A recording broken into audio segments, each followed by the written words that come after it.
नमस्कार दोस्तों, आज की कहानी का शीर्षक है जीवन और मृत्यु पर किसी का अधिकार नहीं।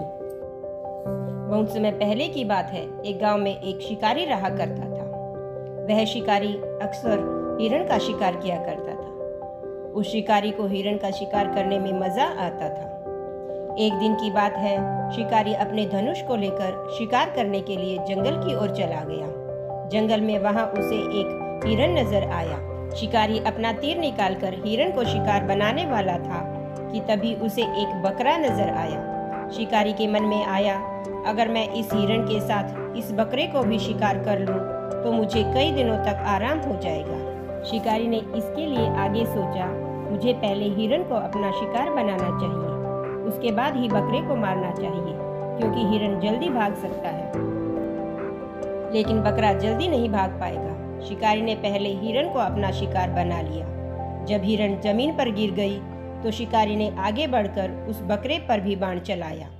शिकारी का तीर बकरे को जाकर लगा, लेकिन बकरे ने भी सोच लिया कि मुझे मारने वाले को मैं भी मारूंगा।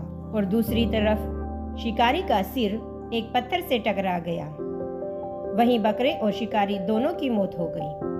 अब एक ही स्थान पर 3 लाशें पड़ी थी। कहते हैं ना, जब भी जैसा ईश्वर चाहता है वैसा ही सभी के साथ होता है। कभी भी मौत का कारण छोटा या बड़ा हो सकता है, लेकिन कोई न कोई कारण तो जरूर होता है। उसी जंगल में कहीं से एक लोमड़ी वहां आ गई। वह लोमड़ी बहुत भूखी थी। 3 शिकार को सामने जमीन पर पड़े देख उसका मन खुशी से झूमने लगा। वह सोचने लगी कि पहले किसको खाया जाए। मनुष्य का मांस तो बहुत ही स्वादिष्ट होता है, इसलिए मुझे पहले मनुष्य का मांस ही खाना चाहिए, बाद में उस हिरण का, उसके बाद इस बकरे का मांस खाना चाहिए। यह सोचने के बाद वह लोमड़ी शिकारी के पास गई। शिकारी के हाथ को सबसे पहले खाना चाहा। शिकारी के हाथ में तीर लगा हुआ था।